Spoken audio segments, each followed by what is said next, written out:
Retour sur ce plateau de votre émission Émergence qui reçoit aujourd'hui Francisco Assiongbo Boda. Il est le secrétaire général de l'Union professionnelle des agréés en douane au Togo. Et depuis quelques minutes déjà, en première partie, nous avons eu à toucher un peu les différents points importants sur certains petits soucis dans leur secteur au port autonome de Lomé. Monsieur Boda, vous l'avez tantôt dit, il y a une réunion qui est en vue et puis lors de cette réunion, vous allez essayer de voir dans quelle mesure faut-il faire des propositions peut-être pour décanter un peu la situation, pour ramener un peu de la paix, parce que l'argent, on en a besoin pour le développement du pays. Tout à fait. Est-ce que vous avez essayé quand même de contacter cette société-là qui semble augmenter un peu les frais pour mettre peut-être mal à l'aise Non, je vous dis que nous avons pris langue avec cette société. Qu'est-ce qu'ils ont dit concrètement? C'est ce que je vous ai expliqué tout à l'heure. Cette société nous a dit, mais nous sommes sur une même même plateforme portuaire et nous pratiquons un tarif qui, au finish, ne nous arrange pas. Et nous avons à côté quelqu'un qui pratique des tarifs nettement plus élevés et qui paye moins. La concurrence est déloyale. La concurrence est déloyale. Et nous, c'est sur cette base que nous disons que... Et puis vous allez voir que le reproche peut-être qu'on fait à Icon, c'est que cette augmentation intervient dans un environnement où il y a beaucoup de frais au niveau du port autonome de Lomé. Nous convenons. On en parle toujours. On en parle toujours. Faux frais au port actuellement. Il y a des faux frais, il y a des frais réels. Il y a des frais réels qui sont exorbitants. Est-ce que vous voyez beaucoup de frais? Fait quoi concrètement dans tout ça là? C'est votre rôle, monsieur Boda. Je vous connais depuis des années. Oui, mais justement. C'est votre boulot. Je vais vous dire tout ce que le PRAD fait. Le PRAD fait beaucoup. Ceux qui disent que le PRAD fait rien. Non, on ne dit pas que le PRAD ne fait pas. Justement. Parce que je vais vous donner un simple exemple. Par le passé, monsieur Boda a eu à vraiment défendre certaines causes. Monsieur Boda, on a comme l'impression que... Ce n'est pas en vociférant forcément qu'on sent que le PRAD fait quelque chose. Je vais vous donner un exemple. Tout simple. Les badges au port autonome de Lomé. Les badges, vous savez que les badges par personne individuelle se font à 30 000 francs. Imaginez que vous soyez, je donne tout simplement un chiffre, 10 dans une société, à notre niveau, au niveau des commissionnaires en douane agréés. Si vous êtes 10, ça vous fait 300 000, rien que pour les badges d'entrée. Pour combien de temps? Pour un an. Un an. C'est pas beaucoup aussi. C'est beaucoup. C'est beaucoup par rapport à l'activité. Il n'y a plus d'activité au port de Lomé. Si on doit prendre rien que 300 000 francs pour les badges d'entrée, c'est beaucoup. Et ça, je me limite à 10. Maintenant, cette année, subitement, ça a été porté au double. 60 000. À 60 000. Mais nous sommes rentrés.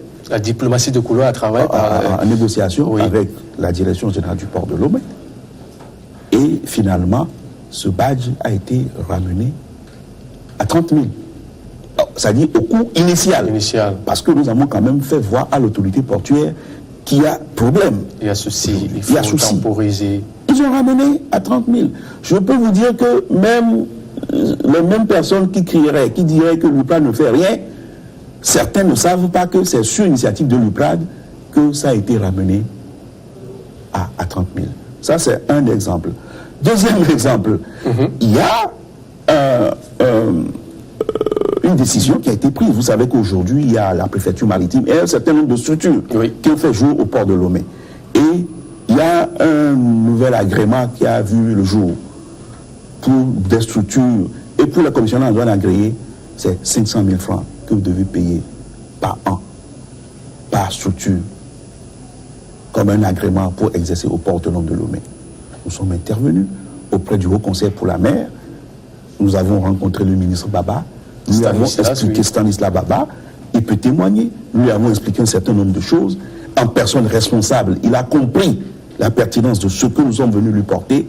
Et je peux vous dire que dans les 48 heures, M. Baba a pris la mesure de l'importance et de l'urgence des revendications que nous lui avons portées. Il a saisi son collègue, le ministre des Transports, et je peux vous dire que dans les 48 heures, cette décision a été suspendue en attendant que les discussions ne continue. C'est pour vous dire que l'UPRAD, quand même, fait un certain nombre de choses qu'on ne peut pas étaler. Mais pourquoi, au vu de tout cela, aujourd'hui, on colle cette étiquette à Podar, à Siongbon, qui était vraiment actif, on dit, mais c'est comme s'il est...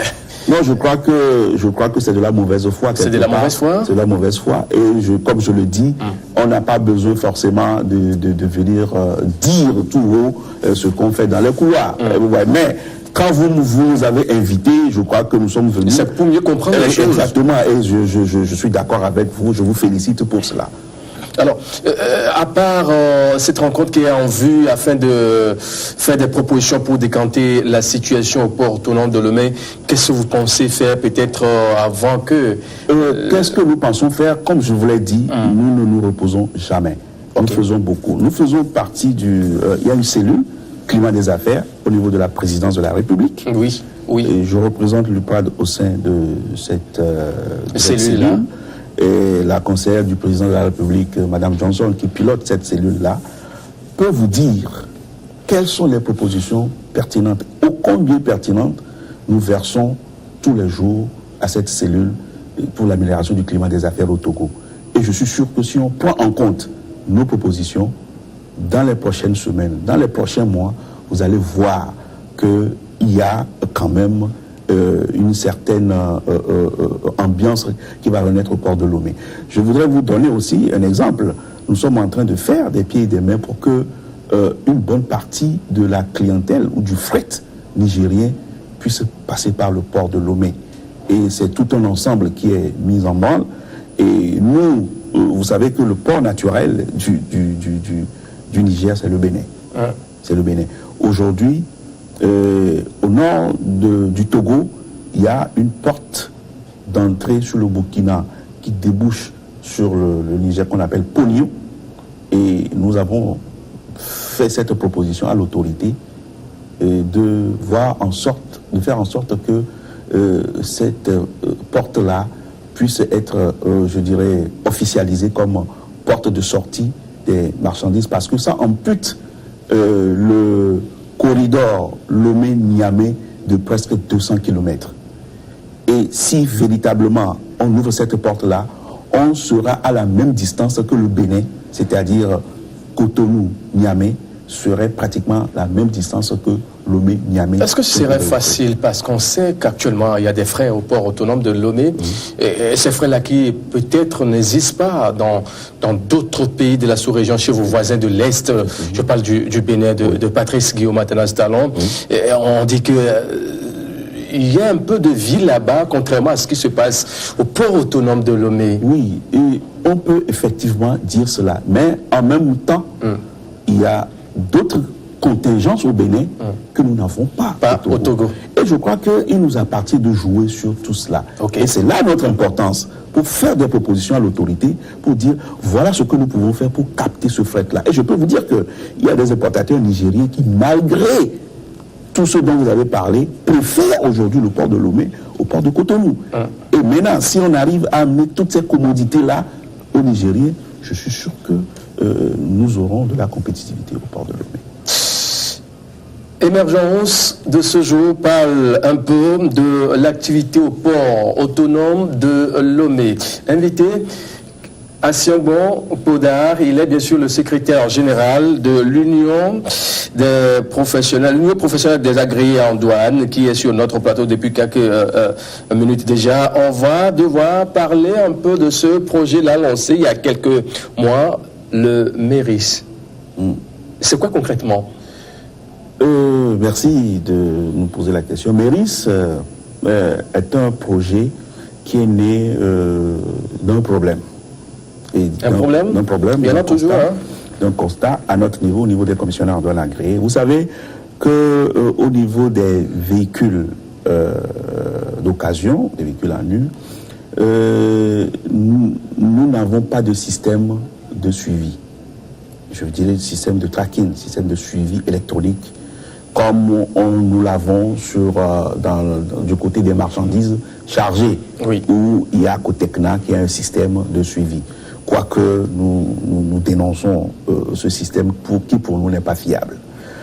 Maintenant, il il y a un constat, c'est que il y a eu, depuis quelques années, beaucoup de difficultés pour les commissionnaires en douane agréés par rapport à la sortie ou à la preuve de la sortie effective des véhicules déclarés en transit. Vous savez, nous avons une obligation légale qui pèse sur nous. C'est le Code des douanes qui l'édicte. Nous devons justifier la bonne fin des déclarations en transit. Il faut justifier que la marchandise est effectivement sortie du territoire douanier. Et pour ça, il y a ce que nous appelons le T1, qui est un document douanier électronique qui doit être validé ou apuré à la sortie. Or, il y a un mal dans notre pays aujourd'hui qui est lié à la connexion Internet. Vous savez que le débit de la connexion Internet n'est pas... Avec le sous-marin, câble sous-marin, ça s'arrange. Hein, ça s'arrange, mais pour l'instant, ce n'est pas encore bon. Grand pas. Surtout à 5AC. À 5AC. Surtout à 5AC, le déploiement. Où il faut apurer ces T1-là. Parfois, les marchandises arrivent là-bas, il n'y a pas de connexion Internet, ou parfois, il y a coupure de courant, et on fait ces observations-là, c'est-à-dire ces apurements là de façon manuelle. Normalement, quand on le fait de façon manuelle, l'ancien système, on devrait, lorsque la connexion revient ou l'électricité revient, renseigner le système informatique. Ça ne se fait forcément pas toujours. Mais c'est vrai aussi qu'il y a un certain nombre de marchandises qui, en réalité, ne sont pas sorties. C'est le cas des reversements qui se font. Mais nous disons à un certain moment, avec les amendes en douane et autres là, qu'il faudrait que nous puissions trouver un système de tracking pour avoir des éléments. Pour un profane qui nous suit, un système de tracking, c'est quoi? C'est le suivi électronique des marchandises. C'est, je dirais, des puces qu'on met ou qu'on installe sur les véhicules qui tracent de façon électronique en quelque sorte la géolocalisation. La géolocalisation qui trace le circuit de ces véhicules jusqu'à la sortie du territoire douanier, histoire de pouvoir prouver que le véhicule est effectivement sorti du territoire douanier.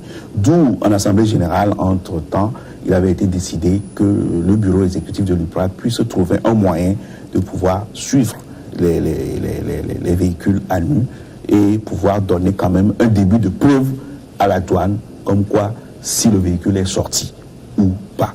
Donc, il y a des gens qui ont été recrutés, des informaticiens qui ont été recrutés pour cela, et un logiciel a été développé pour que nous puissions offrir ce service-là à nos membres. Et le 4 mai dernier, ce projet a été lancé. Aujourd'hui, ce projet est, je dirais, implémenté et appliqué sur le terrain, et nous comptons au fil du temps l'améliorer, parce qu'il faut trouver une interface aujourd'hui avec la douane pour que la douane ait les mêmes informations en temps réel sur les véhicules qui sortent du territoire douanier ou qui ne sont pas sortis. Il y a toujours un grincement de dents. Oui. Pourquoi? Oui. Les gens ne sont pas d'accord. Oui, mais... Une initiative qui semble être bonne ou belle, mais qui n'a pas reçu l'assentiment. Non, peut-être. Quand vous dites qu'il n'a pas reçu l'assentiment, qui n'a pas reçu l'assentiment de qui? Voilà. De certains d'entre vous. De certains, justement. Certains de vos collègues en parlent tous les jours. On ne peut pas. On dit Poda, il a encore créé un truc pour nous soutirer un peu de sous, que ça ne va pas au port autonome de Lomé. C'est ça, c'est le mal que nous avons. Parfois, on conteste même avant de savoir de quoi il s'agit. Et pour un produit qui va, je dirais, donner la transparence à tout le monde, vous savez, parfois, tout ce qui est transparent, on ne l'aime pas. Oui. Et ceux qui s'agitent en premier, c'est ceux-là qui ont quelque chose à se reprocher. Je dis un produit qui va nous permettre à nous, agréés, de pouvoir nous justifier face à l'administration douanière, je dis que c'est le bienvenu. Je vous dirais que le FMI est arrivé ici entre-temps, et dans nos discussions, le FMI nous a posé la question de savoir, mais vous-même, qu'est-ce que vous faites? Est-ce que vous donnez un service que vous-même vous rendez à vos membres? En ce moment, on n'a même pas encore lancé ce projet, mais le projet était fin prêt. Et nous avons sorti ce projet qu'on a remis à la délégation du FMI. Je peux vous dire que le FMI était émerveillé. Pour dire que c'est la première fois qu'il voit une association professionnelle développer un tel outil. Comme on dit, nul n'est prophète chez soi. Mais je peux vous dire que ce projet a tellement émerveillé le FMI que actuellement, ils sont en train de nous inviter à présenter ce projet-là à un atelier sous-régional où on va parler du contrôle douanier. Est-ce qu'il ne faut pas procéder par une sensibilisation pour que l'information passe? La sensibilisation a été faite, bien faite, les gens sont au courant, mais ceux qui ne veulent pas ne voudront pas, tout simplement parce que c'est un produit qui viendra mettre sur la place publique tout ce que les gens font dans l'ombre. Et je vous dirais que si c'est ça qui doit nous mettre à l'aise dans notre profession, il faudrait qu'à un certain moment, nous modernisions notre profession. Et vous allez voir qu'à terme, c'est ça qui va garantir même notre crédibilité auprès des importateurs étrangers qui vont venir pour chercher leurs véhicules au port de Lomé, parce qu'ils sauront que c'est sécurisé. Ils sauront que quand ils vont acheter leurs véhicules, ce n'est pas des faussaires qui vont prendre leurs véhicules, les déclarer en transit et les reverser sur le territoire togolais, mais qui vont déclarer en transit et les faire sortir effectivement du territoire togolais. Monsieur Boda, c'est déjà la fin. Votre mot de la fin? Eh bien, c'est d'abord vous remercier. C'est gratuit. On en a besoin de ces informations-là. Et vous dire que nous sommes ouverts à vous donner toutes les informations possibles sur ce que fait l'UPRAD, sur notre secteur d'activité, et demander à tous ceux qui sont dans ce secteur, à nos collègues commissionnaires en douane agréés, de nous faire confiance par rapport à notre rôle de défendre leurs intérêts auprès des autorités, et nous évertuons à le faire tous les jours, nous continuons à le faire. Messieurs, c'est ainsi que se referme cette émission de ce jour. Émergence qui a reçu Francisco Asiangouan-Poda. Il est bien sûr le secrétaire général de l'Union professionnelle des agréés en douane du Togo. Nous avons eu à toucher plusieurs points, bien sûr, portant dans leur domaine, sur plusieurs points, bien sûr, portant sur l'actualité dans leur domaine en ces derniers moments. Au port autonome de Lomé, bien sûr, je parle. Et également de ce projet MERIS qui a été lancé il y a environ 3 mois, qui fait déjà parler de lui. Messieurs, c'est ainsi qu'il se referme. On se dit à très vite pour un nouveau rendez-vous de votre émission Émergence. Juste derrière, c'est l'info.